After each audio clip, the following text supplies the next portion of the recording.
Castle Curious, set on the banks of the River Aw Beg in North Cork, are the standing remains of Castle Curious, built in the late 1840s by one man, a 19th century eccentric and inventor named Johnny Roche.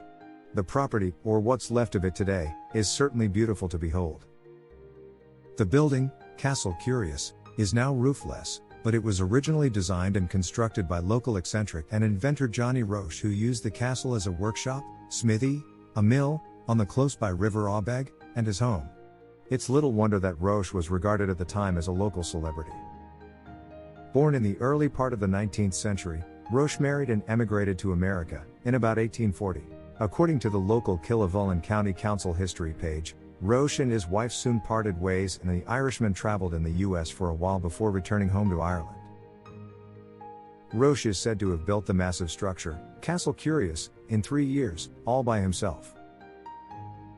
Castle Curious is a detached 3-bay, 3-story limestone structure, built on a rectangular plan. Features of the castle include bowed turrets to the northeast, crenellations and limestone eaves courses, square-headed window openings and roughly dressed limestone lintels and sills. On the site, Roche built a mill for wool and flannel, which he later used to cut flagstones for tombstones. He also converted the mill to grind corn. The mill stones were found recently on the site. The Irish Examiner, a Cork newspaper, reports that there were many tales of Roche's deeds and darings do. One tale being that he used to climb to the top of the 45-foot southern turret to blow his horn, literally and metaphorically. Roche was a self-sufficient man. He practiced his original craft of blacksmith and reportedly made his own clothes. He made and repaired fiddles and musical pipes and is even said to have been ahead of times in the world of dentistry. According to the local historic page, he could prepare a false tooth from a cow's hoof, and fit it in place of an extracted one. It's said that the only tool he ever bought and didn't create himself was his anvil. According to local legend, he also devised a scheme for plowing his land using the power created by the mill wheel.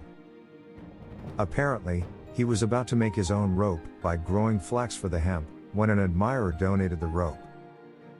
The Renaissance man was also an artist and sculpted busts, according to the local historical site, 3 of which were owned by Grove White, and another has recently come to light.